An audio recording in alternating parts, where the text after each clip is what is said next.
All right, good people, and thank you for listening to this episode of the Real Leaders Podcast with Scot Chisholm. We hope you enjoyed it as much as we did. Now, folks, if you have any questions for the 14 people of you out there right now, please ask them in the chat box now, and I will just ask Scott the first one while we're waiting on a few questions. And the first one is this: what are you doing up in Montana right now, and why'd you leave the great city of San Diego? Oh, well, I'm not permanently leaving San Diego, but we did decide to spend more time up here, just to be, kind of away from the craziness and spend a little bit more time outside when things got nuts last year. And so, yeah, it was really just self-reflection and kind of like nature time to the degree we can. Beautiful up here, a lot of mountains, a lot of hiking, stuff like that. It's God's country out there. Have you been to Arrowhead Lake yet? I have not been to Arrowhead Lake. I need to make time, but we have Whitefish Lake here and then Flathead Lake, which is one of the biggest lakes. Flathead Lake.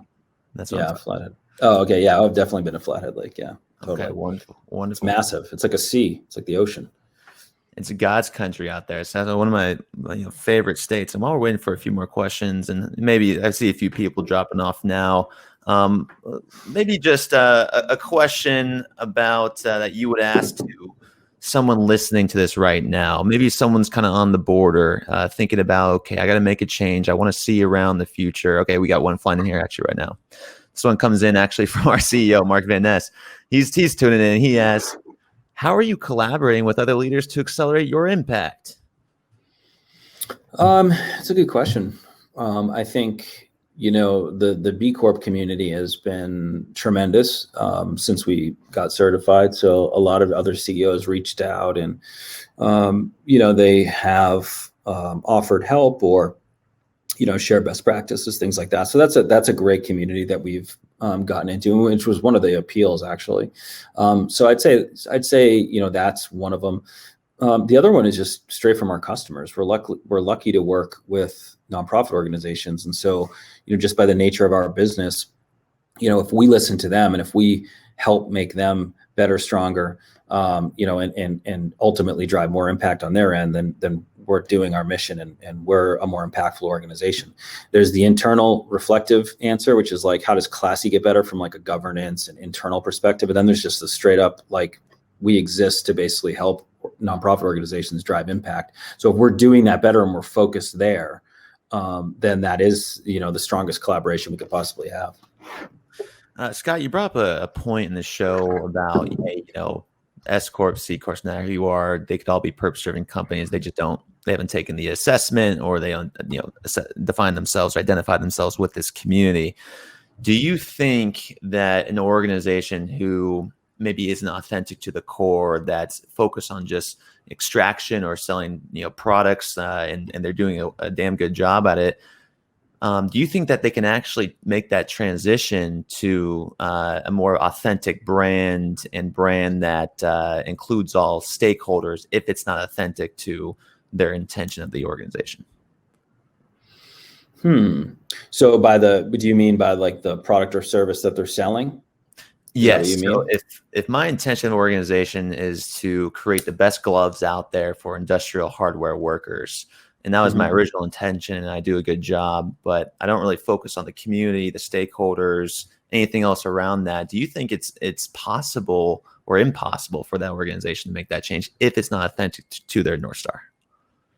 Well, I would argue that there's always a way to make it authentic. Okay. In that particular example with the gloves, you can be the best glove manufacturer in the world, and that's awesome. You can build a tremendous company that way, and that's great. And you're helping the people that use the gloves, great.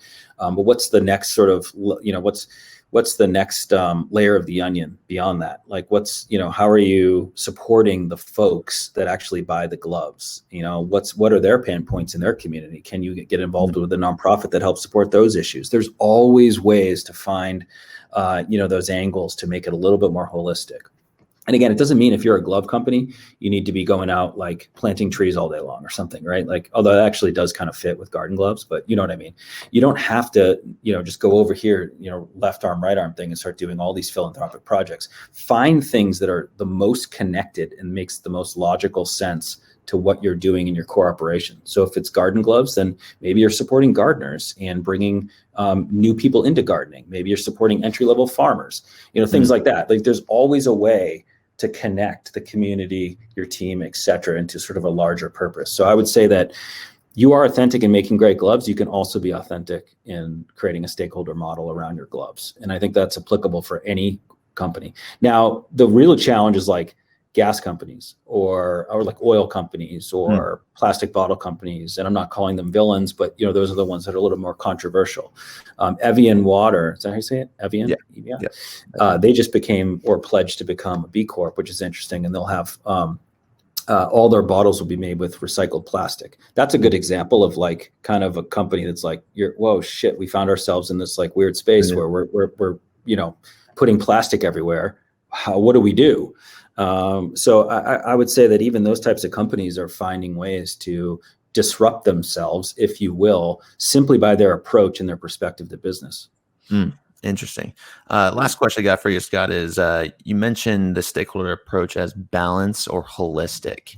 When it comes to resiliency through a changing landscape, such as when COVID hit, how did your other stakeholders, your communities, the community of San Diego, let's say, and your investors, other stakeholders, contribute to help balance the organization?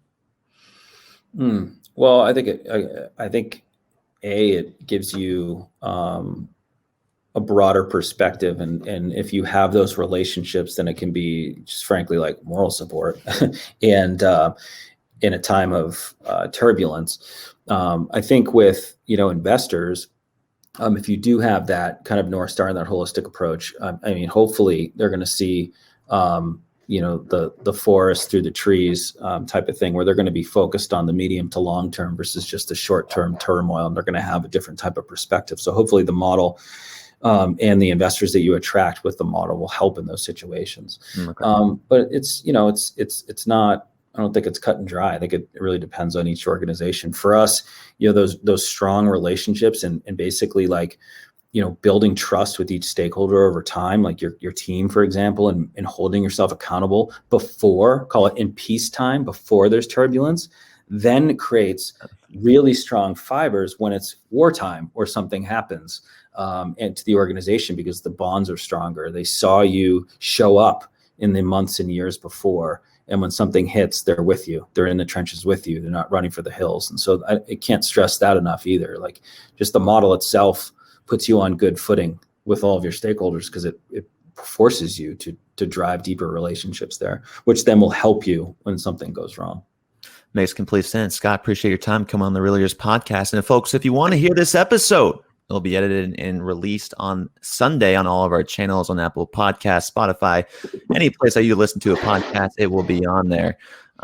There's a link in the chat box if you want to hit that button to subscribe, and a nice little shiny green button there if you want to leave us a review. Get us to number 60, folks. We'd really appreciate that and make Kevin happy here on this Wednesday, April 28th. For Scot Chisholm, I'm Kevin Edwards. Ask you to go out there and always, folks, keep it real. Scott, thank you very much. Thanks, guys.